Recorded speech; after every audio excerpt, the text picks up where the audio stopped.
What's going on, everyone, and welcome back to the channel. Our journey through almost every Spider-Man movie continues as we get closer to Spider-Man Brand New Day. And today we're talking about the movie that changed superhero films forever. That's, of course, Spider-Man from 2002. After looking at the 1977 television movie last time, we're making a huge jump in quality with Sam Raimi's first Spider-Man film starring Tobey Maguire. This wasn't my first time checking out this movie. I've seen it quite a few times, but every time I get back into it, I'm reminded of why this is a fan favorite across many. Let's get right into the recap.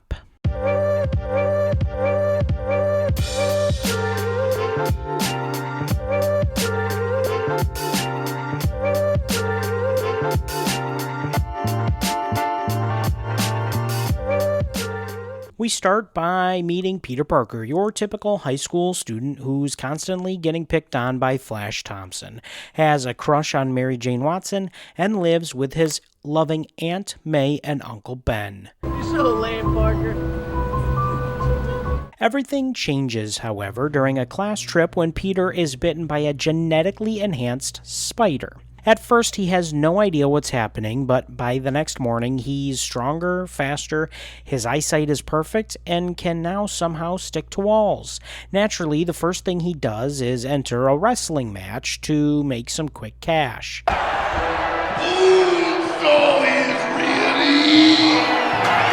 After getting cheated out of the prize money, Peter lets a thief escape instead of stopping him.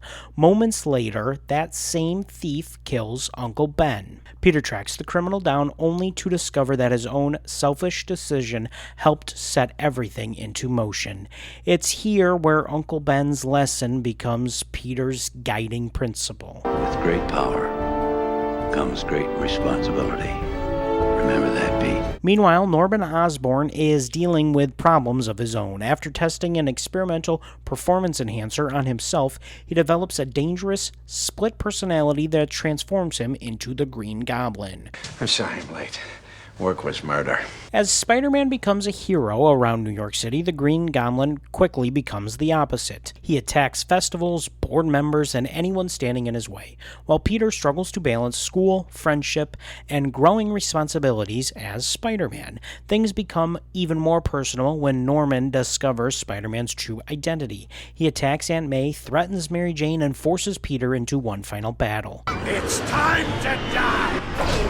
The final fight is brutal. Peter takes an absolute beating before finally gaining the upper hand. Norman secretly tries one last trick with his glider, but Peter dodges it, and Norman is killed by his own weapon. Peter promises Norman he'll never reveal the truth to Harry about his father's deeds, while also realizing he can't be with Mary Jane if he wants to keep the people he loves safe. The movie ends with Peter fully embracing the responsibilities of Spider-Man. And honestly, what do I think of this movie? I absolutely love it. Sure, it's over 20 years old now, and there's definitely a few moments where the visual effects haven't aged perfectly, but the heart of the movie is just as strong today as it was back in 2002.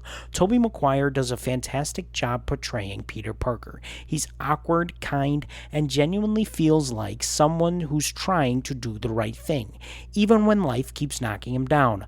And of course, he only gets to that point because of his initial screw-up that ultimately leads to Uncle Ben's death. It's an incredible way to give the character depth, and as sad as it is, I love that storyline every time.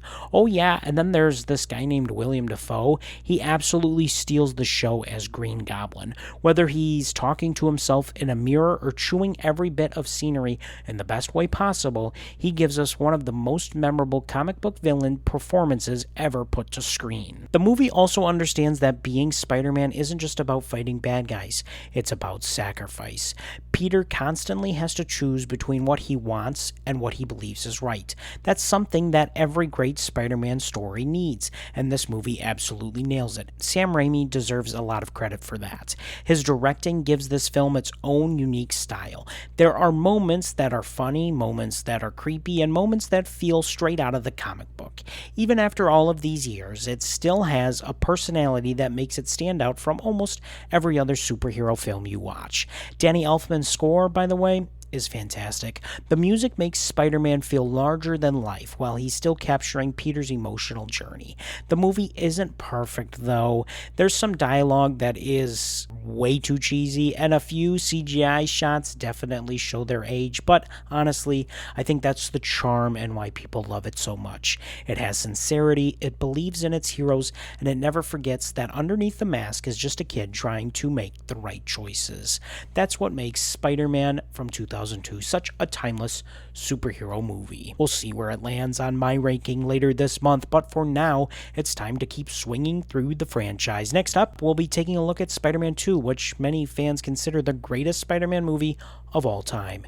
If you enjoyed this recap and review, make sure to leave a like, subscribe, and if you're new, let me know in the comments below. What does the original Spider-Man rank for you on your list? Also, we have started a Patreon. The starter tier is only $3, and it unlocks 3 or more articles a week about other movies, TV shows, or just entertainment news that I didn't have time to get through here on the channel. If you take the time to go check out the Patreon, we would greatly appreciate it. But now that you've got some time, you can go refill that popcorn bucket.